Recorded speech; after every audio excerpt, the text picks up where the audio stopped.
அசோக் செல்வன் நடிப்பில் குதூகலமான திரைப்படம் சபாநாயகன் இப்போது உங்கள் டிஸ்னி பிளஸ் ஹாட்ஸ்டாரில். மக்கள் நலன் பேணும் பட்ஜெட். கலைஞர் மகளிர் உரிமை திட்டத்திற்கு 13,220 கோடி நிதி ஒதுக்கீடு. முதல்வரின் காலை உணவு திட்டம் விரிவாக்கம். இன்னும் பல மகத்தான அறிவிப்புகள். ரொம்ப வருத்தமா த்ரிஷா பற்றி எல்லாம் சொன்னாங்க. அவங்க எங்கள் அசிஸ்டன்ஸ்லாம் வந்து சொன்னாங்க, சார் அப்படி பற்றி ரொம்ப ஏதோ அப்படி பேசினாங்க, ரொம்ப வருத்தப்பட்டாங்க. ஒரு நடிகையை பற்றி அவ்வளோ ஈஸியாக பேசிடாதீங்க. நான் ரொம்ப மனசு வருத்தப்பட்டேன். ஆக்சுவலி ஒரு நடிகையை பற்றி பேசிடாதீங்க. இது ஏன் சொல்கிறேன் அப்படின்னா, ரொம்ப வருத்தமாக இருந்துச்சு.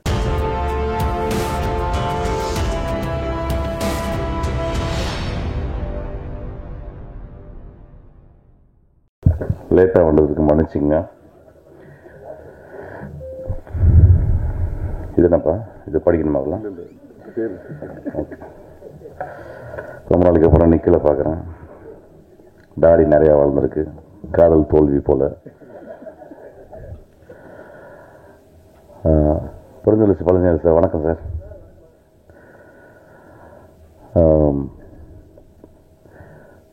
கண்டினியூஸாக ஷூட் பண்ணிக்கிருக்கேன் விஜய் சேதுபதி. ஃபோன்லாம் ஆஃப் பண்ணிவிட்டு ஃபோனை ஆன் பண்ணால் தீரஜ் எனக்கு கால் பண்ணான். டைமே இல்லை. அப்புறம் என்ன பண்ணேன், இன்றைக்கி ஒரு நாள் நான் வந்து இன்றைக்கி ஷூட்டிங்கை கேன்சல் பண்ணிட்டு வந்துட்டேன். இன்றைக்கி 2 மணி டு 10 மணி அந்த சொன்னேன். இன்றைக்கி ஒரு நாள் எனக்கு தீரஜ், அது ஏன் தீரஜ் க்ளோஸ் அப்படின்னா, தீரஜ் ஒரு 500 பேரை காப்பாற்றிருக்கான். அவன் ஒரு ஹார்ட் சர்ஜன். ட்ரா பண்ணலாமே. 500 பேர் நான் சொல்கிறது சும்மா ஒரு அப்ராக்சிமேட்டாக இருக்கும். I think more then that. ஒரு 1000 பேரை ரொம்ப ரொம்ப இம்பார்ட்டண்டான ஒரு ஆர்ட் சர்ஜன். நான் தெரிஞ்ச ஒரு எனக்கு தீரஜ் வந்து ஒரு 10-15 வருஷமாக எனக்கு தெரியும். உதயோட ரொம்ப க்ளோஸ் ஃப்ரெண்டு. முதல்வருடைய ஃபஸ்ட்டு கூட இருக்க ஒரு மருத்துவர். அவர் பார்த்துக்கலாம். ரொம்ப நல்ல பையன். எந்த ஒரு கர்வமும் இல்லாத ஒரு பையன். ரொம்ப எளிமையாக பழகக்கூடிய பையன். ஸோ அவன் சொன்ன உடனே, அவன் இந்த உலகத்துக்கு அவன் செஞ்ச சேவைக்காக நான் உடனே வந்துட்டேன். நான் முக்கியண்டா அப்படின்னு சொல்லிட்டு. அவன் கஷ்டப்பட்டுக்கிட்டே இருக்கான். அவனுக்கு வந்து ஒரு டாக்டராக is reached is apex, is reached is பினக்கல். But டாக்டராக இருந்தால் கூட ஏதோ லைஃப்பில் நான் ஆர்ட்டில் நான் வந்து சாதிக்கணும்னு எப்பயுமே நினச்சிக்கிட்டு இருக்கான். எனக்கு ரொம்ப ஆச்சரியம். எல்லாருமே டாக்டர் ஆகணும்னு ஆசைப்படுவோம். ஆனால் அவன் வந்து ஒரு ஆக்டர் ஆகணும்னு ஆசைப்படுறான். எனக்கு டாக்டருக்கும் ஒரு நடிகனும் அல்ல ஒரு இயக்குனருக்கும் பெரிய டிஃப்ரென்ஸ் இல்லை. ஏன்னா டாக்டர் ஸ்ட்ரைட்டாகவே இதயத்தை பொழந்து அதில் ஏதாவது பிரச்சனை இருந்தால் அவங்கள காப்பாற்றுறான். ஒரு நல்ல கதை சொல்லியும், ஒரு நல்ல இயக்குனரும், ஒரு நல்ல நடிகரும் இதயத்தை திறக்காமல் திறந்து அதில் உள்ள ரணங்களெல்லாம் ஆற்றி அவனுக்கு சிரிக்க வைக்கிறான், சிந்திக்க வைக்கிறான். ஸோ 2 பேருமே டாக்டர்ஸ் தான். ஸோ ஒன் ஆஸ்பெக்ட் ஆஃப் ஒரு ப்ரொஃபஷனில் அவன் வந்து ஒரு பெரிய, அவன் ரொம்ப சிறந்த அவனை பற்றி நான் கேட்டிருக்கேன், பேசியிருக்கேன். நான் வந்து என்னுடைய படங்களில் சில டெக்னிக்கலாக நான் அதாவது பேசுகிறக்கோ அல்லது ரிசர்ச் பண்ணுறக்கோ அவனை கூப்பிட்டு கேட்பேன். எனக்கு வந்து அவ்வளோ கிளாரிட்டியாக ரொம்ப எளிமையாக சொல்லுவான். ஒரு டாக்டர் மாதிரி ரொம்ப கஷ்டப்பட்டு சொல்ல மாட்டான், ரொம்ப எளிமையாக சொல்லுவான். அவனுடைய படங்களும் அந்த மாதிரி தான். வந்து ஒரு ஹியூமர் பேஸ்டாக ஜாலியாக இருக்கணும், ஹாப்பியாக இருக்கணும். பேசிக்கலாக ரொம்ப ஹாப்பியானவன். அவன் கூட இருந்தது ரொம்ப சந்தோஷமாக இருக்கும். ஸோ இந்த படம் நான் வந்தது ரொம்ப சந்தோஷப்படுறேன். நான் மிஸ் பண்ணிட்டேன், பட் ஆனால் நான் பார்த்துக்கிறேன். அதுக்கப்புறம் வந்து சந்துரு, ஒரு நாள் நான் கோயம்புத்தூர் போயிட்டு இருந்தேன். அந்த ஃப்ளைட்டில் போகும்போது ஒரு ஏர் ஹோஸ்டர்ஸ் வந்து, அவர் ஆம்பளை ஏர் ஹோஸ்டர்ஸ் யோசிச்சுப்பாங்க. என்னையை வந்து ஆம்பளை ஏர் ஹோஸ்டர்ஸ் தான் வந்து பார்க்கும், பொம்பளை ஏர் ஹோஸ்டர்ஸை வந்து பார்க்கும். ஸோ ஒரு ஆம்பளை ஏர் ஹோஸ்டர்ஸ் வந்து பக்கத்தில் உட்காந்து முட்டி போட்டு உட்காந்து, சார் உங்கள் ஃபேன் சார் அப்படின்னா. நானும் புரியல, டே எந்த ஊர் ராணி, யார் ராணி, ஒன்றுமே புரியல அப்படி. இல்லை சார் எனக்கு ரொம்ப படம் பிடிக்கும் சார் அப்படின்னா. அப்போ பேர் என்ன, சந்துரு வச்சுங்க. உடனே நம்பர் கொடுக்குறீங்களா சார்? நான் கொடுத்தேன் ஆக்சுவலாக. அதை கொடுத்து நோட் பண்ணிவிட்டு ஒரு 2 மாதம் கழிச்சு, நான் உங்களை வந்து பார்க்க வரலாமா சார்? பார்க்க வரலாம். வந்து உட்காந்து சினிமாவை பற்றி பேசிக்கிட்டு இருக்கான். சினிமா பற்றி பேசிட்டு வந்துட்டு அதுக்கப்புறம் ஒரு வருஷம் கழித்து மெசேஜ், சார் நான் ஒரு சினிமாவை டைரக்ட் பண்ண போகிறேன் சார் அப்படின்னா. எனக்கு ரொம்ப என்னடா மேலே பறந்துக்கிறது ஏன்டா கீழே பறக்க ஆசைப்படுறேன் அப்படின்னு. அப்புறம் வந்து யார்கிட்டயா ஒர்க் பண்ண இல்லை சார், யார்ட்டையும் ஒர்க் பண்ணல சார். எனக்கு பயங்கர கோவம். எனக்கு யார்கிட்டயா ஒர்க் பண்ணணும்டா தம்பி, யாராவது ஒர்க் பண்ணணும் அப்படின்னு சொன்னேன். பட் அதுக்குள்ளே தியரேஜ் எல்லாம் கம்மி பண்ணுவோன்னே சரி ரைட் ஓகே எந்தூசியாசமாக நான் ஒரு 2-3 ஷார்ட் ஃபிலிம் பண்ணியிருக்கேன் சார் அப்படின்னு சொல்லிட்டு வந்து பண்ணான். அந்த படம் நான் பார்த்தேன், நல்லா இருந்துச்சு, நல்ல ஃபிலிம் மேக்கிங். ஏதோ சம்திங் அது மக்கள்கிட்ட போய் பெருசாக சேரலை ஆக்சுவலாக. ஆனால் அதை கைவிடாமல் வந்து திடீர்னு திரும்பியும் கூப்பிட்டு நான் அந்த படத்துக்கிட்ட கோ ப்ரொடியூசர் சார். நான் ரொம்ப ஆச்சரியமாக இருந்துச்சு. சினிமா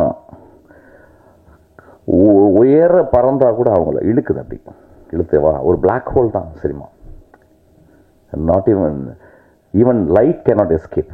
அந்த அளவு ஒரு பெரிய கிராவிடேஷனல் புல்லோட சினிமா இழுத்துக்கிட்டே இருக்கு. ரொம்ப நல்ல பையன், எனக்கு பிடிச்சிருந்துச்சு. அவன் வந்து நான் வந்து I don't give up sir, but I will be inside the cinema, I will be doing cinema அப்படின்னு சொன்னேன். எனக்கு அந்த கன்விக்ஷன் ரொம்ப பிடிச்சது. அவங்களுக்கு 2 பேருக்காக இந்த படம் நல்லா போகணும். அதுக்கப்புறம் டைரக்டர் பேசினார்.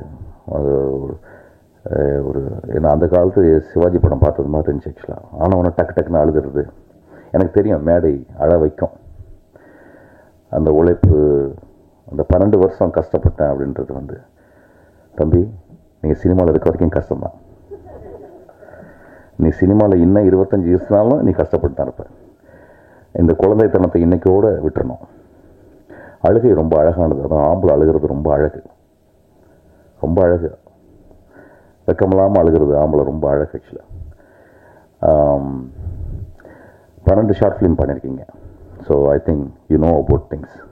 நான் திரும்பி நான் அசிஸ்டன்ட் டைரக்டர்கிட்ட சினிமாவுக்கு வர்றேன், அதுவும் பர்டிகுலராக டைரக்டராக வர்றவங்களுக்கு நான் அடிக்கடி சொல்கிற விஷயங்கள், ஏதாவது ஒரு படத்தில் போய் ஒர்க் பண்ணுங்கள். ஏதோ ஒரு காரணம் அவங்கள வந்து நான் ஒர்க் பண்ணக்கூடாது அப்படின்னு நினச்சிக்கிறாங்க. அது அப்படி கிடையாது. அப்புறம் ஒரு பிளாட்ஃபார்ம், ஷார்ட் ஃபிலிம் பிளாட்ஃபார்ம் ஒரு பியூட்டிஃபுல் பிளாட்ஃபார்ம். இன்றைக்கி இருக்க பெரிய டேரக்டர்ஸ்லாம் வந்து ஷார்ட் ஃபிலிம் பிளாட்ஃபார்மில் தான் வந்திருக்காங்க. பட் நான் திரும்பி சொல்லுவேன், நீங்கள் ஷார்ட் ஃபிலிம் பண்ணிகிட்டே வாங்க, ஒரு டைரக்டர் படத்தில் போய்ட்டு ஒர்க் பண்ணுங்கள். அது எப்படி ஒர்க் பண்ணலான்னா இப்படி ஒர்க் பண்ணலாம். ஒரு டைரக்டர் கேட்டு, சார் உங்கள் படத்தில் நான் ஒர்க் பண்ண வேணாம் சார், நான் சும்மா ஒரு அப்சர்வராக இருக்கிறேன் சார் அப்படி சொல்லிக்கிட்டாவது நீங்கள் வந்து ஒர்க் பண்ணணும். அது ஏன்னா அது ஒரு பெரிய ரொம்ப முக்கியமானதுன்னு நான் நினைக்கிறேன் ஆக்சுவலாக. இப்போ என்னுடைய அசிஸ்டன்ட் டைரக்டர்களை நான் சொல்லும்போது வந்து கிட்டத்தட்ட நாங்கள் டிஸ்கஸ் பண்ணுற விஷயம் எல்லாமே சினிமாவை பற்றியே டிஸ்கஸ் பண்ணுறோம். ஒரு 50 mm லென்ஸுக்கும் ஒரு 35 mm லென்ஸுக்கும் ஒரு 15 டிகிரி தான் டிஃப்ரென்ஸு. ஆனால் அந்த 15 டிகிரியை கற்றுக்கிறதுக்கு கிட்டத்தட்ட 5 வருஷம் 6 வருஷம் ஆகுது. ஒரு 50 mm வச்சுட்டு கொஞ்சம் பேக்கில் போன 35 mm, ஆனால் கொஞ்சம் எவ்வளோ பேக்கில் போகிறோன்னு தெரிஞ்சுக்கிறதுக்கு 5 வருஷம் தேவைப்படுது. ஒரு ஷார்ட்டை எங்கே ஆரம்பிக்கிறது எங்கே முடிக்கிறது, அதுக்குள்ளே எப்படி ஒரு கேரக்டர் என்ட்ரி ஒரு எக்ஸிட்டை வந்து கற்றுக்கிறதுக்கே ஒரு 3-4 வருஷம் ஆகுது. ஆனால் இன்றைக்கி இருக்க குழந்தைகள் வந்து they are exposed to so many films. they think they understand cinema through short films by seeing.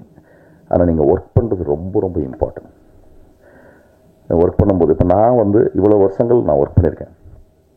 ஒரு கிட்டத்தட்ட 25 வருஷம் கண்டினியூஸாக ஒர்க் பண்ணியிருக்கேன்.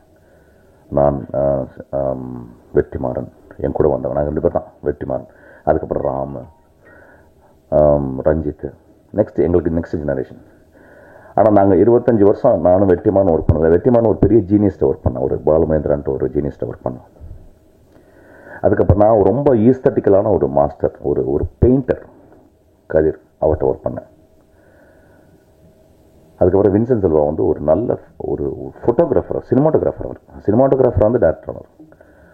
ஸோ ஏதோ ஒரு வகையில் எங்களுக்கு அந்த டைரக்டர்ஸ் வந்து எங்களுக்கு சில விஷயங்கள் சொல்லி தந்தாங்க. ஒரு நல்ல ஞாபகம் இருக்குது. ஒரு நாள் நான் வந்து ராஜஸ்தானில் ஷூட் பண்ணும்போது எங்கள் டேரக்டர் போயிட்டு என்ன லென்ஸ் வச்சுருக்கேன் போய் பார்த்துட்டு வாடா அப்படின்னா, நான் போய் லென்ஸை போய் அந்த கேமராமேன்ட்ட கேட்டேன். அந்த கேமராமேன் சும்மா விளையாட்டுத்தனமாக வந்து 50 அப்படின்ட்டு. நான் போயிட்டு சார் 50 லென்ஸ் வச்சுருக்காரு சார் அப்படின்னு. உடனே அறிவில்லைடா அது 24 ஆனார். அது வரைக்கும் எனக்கு தெரியாது. கிட்டத்தட்ட ஒரு 2-3 மாதம் ஒர்க் பண்ணேன். எனக்கு ரொம்ப அசிங்கமாக போச்சு. அப்போ அதான் தெரிஞ்சுக்கிது ஒரு 50 லென்ஸுக்கும் 24 லென்ஸுக்கும் அவ்வளோ பெரிய டிஃப்ரென்ஸ் இருக்குன்னு சொல்லி இப்போ நேராக போயிட்டு அவர்கிட்ட கேட்டேன், என்ன சார் இப்படி சொல்லிட்டீங்களேன்னு. இல்லை தம்பி, நான் ஒயிட் ஷாட் எடுக்கணும் தம்பி, இருக்கிறதுலே ஒயிட் இந்த பாலைவனத்தை காட்டணும், அதுக்காக 24 ஒயிட் எடுத்துருக்கேன். அது வரைக்கும் எனக்கு அந்த லென்ஸிங்னா என்னன்னே தெரியாது. அன்றைக்கி நான் போயிட்டு வீட்டில் அன்றைக்கி ரூமில் போயிட்டு ஒரு 20 பேப்பர் எழுதுகிற பேப்பரை கிழிச்சு தச்சுட்டு அதுக்குள்ளே ஒரு பென்சில், சின்ன நோட்டு.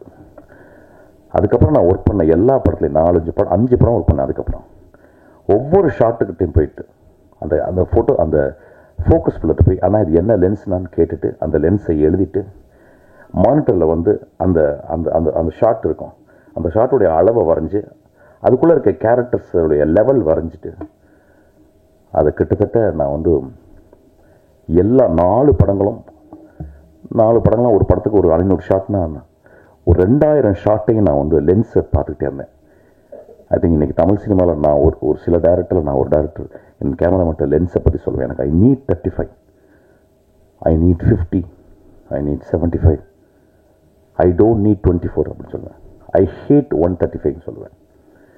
ஸோ பயிற்சி அப்படின்றது வந்து ஒரு டைரக்டர்கிட்ட பயிற்சி நிச்சயமாக அது வந்து இப்போ தீரஜ் எடுத்தீங்கன்னா ஒரு ஹார்ட் சர்ஜன் அவர் வந்து he wouldn't have become immediately after reading the theory. He would have gone through one master to undergo பண்ணியிருக்கணும். அதுக்கப்புறம் அதை பண்ணும்போது அப்புறம் ப்ராக்டிஸ் பண்ணி அவங்கள்ட்ட டிஸ்கஸ் பண்ணி அது ரொம்ப ரொம்ப முக்கியமானதுன்னு நான் நினைக்கிறேன். ஆக்சுவலாக அதுக்காக இன்றைக்கி வர ஜெனரேஷன் ஒரு ஷார்ட் ஃபிலிம் எடுத்துகிட்டு ஏன் சார் எடுக்க முடியாது, எவ்வளோ சக்ஸஸ்ஃபுல்லான பீப்புள் இருக்காங்க, ஏன் சார் அப்படின்னு சொல்ல முடியாது. அதுவும் இருக்கும். ஆனால் ஒரு லாங் ரன் ஒரு 25 இயர்ஸ் அது எப்படின்னா ஒன்று சொல்லுவேன், இந்த இளைஞர்கள் வந்து வர்றவங்களுக்கு ஒரு சின்ன தோல்வியை ஏற்றுக்க முடியாது. ஒரு பெரிய டைரக்டர்கிட்ட ஒரு நல்ல டைரக்டர்கிட்ட ஒரு படங்கள்கிட்ட ஒர்க் வரும்போது எப்படி சக்ஸஸ் பண்ணுறதுன்றதை விட ஒரு தோல்வியை எப்படி ஏற்றுக்கணும் அப்படின்றது தெரியணும். ஒரு இயக்குனருக்கு ஒரு படம் ஓடணும்னு ஆசை, ஒரு படம் ஓடி தான் தீரணும் அப்படின்ற ஒரு எண்ணம் எல்லாமே ஓகே. ஆனால் இயற்கை அப்படி வேலை செய்கிறது கிடையாது. ஸோ இது ரொம்ப ரொம்ப இம்பார்ட்டன்ட். ஒரு மாஸ்டர்கிட்ட அட்லீஸ்ட் கொஞ்ச நாள் அவர் கூட டிஸ்கஸ் பண்ணிட்டாவது இருக்கணும்னு நான் கேட்டுக்கிறேன். நான் ரொம்ப கேள்வி அது யாரும் கேட்க போகல. ஒரு ஷார்ட் ஃபிலிம் எடுக்கிறவங்க என்னை திட்டலாம். ஆக்சுவலாக I don't care, but there is a reason I am talking. நான் இப்போ திரும்பி நான் ஒர்க் பண்ணும்போது நிறைய ஷார்ட் ஃபிலிம்ஸ் நான் போய் நிறைய படங்களில் ஒர்க் பண்ணும்போது அந்த குழந்தைங்க எக்ஸ்ட்ராடினரி இன்டெலிஜென்ட், எக்ஸ்ட்ராடினரி விஷன் இருக்குது. ஆனால் என்னென்னு கேட்டிங்கன்னா வந்து தே லேக் எக்ஸ்பர்டைஸ். அவங்க வந்து ஷார்ட் வைக்கிறது நிறைய கவர் பண்ணுறாங்க. ஒரு சீனை எடுக்கும்போது வந்து ஒரு சீனில் 3 ஷாட்டில் நான் எப்படி பார்ப்பேன்னா ஒரு சீன் இருக்குது அதில் வந்து 10 ஷாட்டை டிவைட் பண்ணியிருக்கேன் அப்படின்னா ஒரு சீன் நடக்குது அதை 10 ஷாட்டு தான் வைக்கணும் அப்படின்னா அதை 8 ஷாட்டாக எடுக்க முடியுமான்னு ட்ரை பண்ணுவேன். 8 ஷாட்டு எடுக்க முடியும் அப்படின்னு சொன்னால் அதை 6 ஷாட்டாக எடுக்க முடியுமான்னு பார்ப்பேன். 6 ஷாட்டு எடுக்க முடியும்னா ஏன் நம்ம 4 ஷாட்டில் எடுக்கக்கூடாதுன்னு ட்ரை பண்ணுவேன். 4 ஷாட்டில் எடுக்க முடியும்னா 2 ஷாட்டை முயற்சி செய்வோம்ப்பா. 2 ஷாட்டில் அந்த சீன் எடுக்க முடிஞ்சுன்னா ஏன் ஒரு மிஸ்ஸான் சீனா ஒரே ஷாட்டில் ஏன் எடுக்கக்கூடாதுன்னு பார்ப்பேன். Saving time is equal to saving money and also saving effort and saving energy. The less is more சினிமாவில் மட்டும்தான். எவ்வளவு கம்மியாக சொல்கிறீங்களோ எவ்வளோ சுருங்க சொல்லுறீங்களோ அதனால தான் திருக்குறள் அவ்வளோ ஃபேமஸ். கம்பராமாயணம் எக்ஸ்ட்ராடினரியான ஒரு பெரிய டெக்ஸ்ட்டு, நம்ம தமிழ் டெக்ஸ்ட்டு. ஆனால் ஏன் திருக்குறள் அவுட் பீட் பண்ணிச்சுன்னா it is so small, it's full of brevity.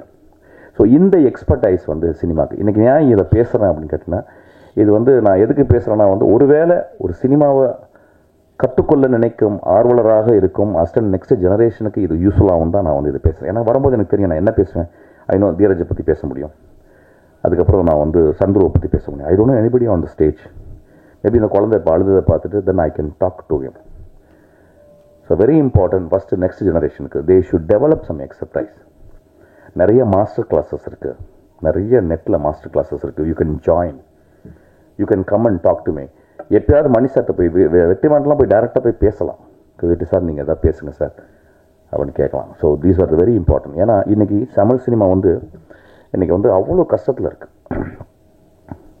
எவ்வளோ கஷ்டம்னு எனக்கு தெரியாது, அவ்வளோ நான் சொல்ல முடியாது, அவ்வளோ கஷ்டத்தில் இருக்குது. ஒரு படங்கள் வந்து விற்கிறது கிடையாது. ஒரு படங்கள் வந்து நம்மளுக்கு கிடைச்ச எல்லா சலுகைகளும் இப்போ வந்து அப்படியே மூடிக்கிச்சு. I don't want to mention that, I don't want to reveal that. So expertise is very important, that also இருக்கணும். அதனால் ஒன்றும் கவலைப்படாத தம்பி, நீங்கள் வந்து வின் பண்ணுவீங்க. நீங்கள் உங்கள் மூஞ்சியை பார்த்தோன்னே தெரிஞ்சு நல்ல பையன் தெரிஞ்சுது என்ன. அப்புறம் I understand your emotion. Actually you will come up big, don't worry. அதுக்கு ஒரு கிளாப் அடிப்பான் இருக்குது. வில் கம் அப் பிக் நான் மூஞ்சி பார்க்கல தெரியுது, அது ஏதோ ஒரு குழந்தை அவங்க அம்மா மூஞ்சி இருக்கு அப்படியே அப்படி. ரொம்ப அழகான ஒரு மாலை இது. அப்புறம் நடுவில் வரும்போது 2-3 நாளுக்கு முன்னாலே ரொம்ப வருத்தமாக த்ரிஷா பற்றி எல்லாம் சொன்னாங்க. ஏதோ அவங்க இன்றைக்கி ஆஃப்டர்நூன் எங்களுடைய ஸ்டூடியோவில் தான் அவங்க ஒர்க் பண்ணிக்கிட்டாங்க. எங்கள் அசிஸ்டன்ஸ்லாம் வந்து சொன்னாங்க, சார் அப்படி பற்றி ரொம்ப ஏதோ அப்படி பேசினாங்க, ரொம்ப வருத்தப்பட்டாங்க. நண்பர்களே, ஒரு நடிகை அவங்க வந்து புரிஞ்சுக்கணும், இந்த நாடு நம்மலாம் சாவித்திரி அம்மாக்கும் மனோகர் அம்மாக்கும் கேஆர் விஜயா சரோஜாதேவி இவங்கெல்லாம் பார்த்து வளர்ந்தவங்க. நம்மலாம் எங்கள் அம்மா அப்பாலாம் சொல்லும்போது வந்து எங்களுக்கு வந்து எக்ஸாம்பிள் எப்படி தெரியுமா இருக்கும், ஆடிப்பெருக்கில் ஒரு பெண் தன் காதலை எவ்வளவு தியாகம் செய்கிறாள் அப்படின்ற கேரக்டர். எனக்கு வந்து சரோஜாதேவி, சவுகார் ஜானி இவங்கெல்லாம் எனக்கு எங்கள் அம்மா பெரியம்மாக்கள், என்னுடைய தாயாரனுடைய தாய்கள். ஒரு நடிகையை பற்றி அவ்வளோ ஈஸியாக பேசிடாதீங்க. அவங்களாம் ப்ரொஃபஷ்னல்ஸ், தேர் குட் பீப்புள்.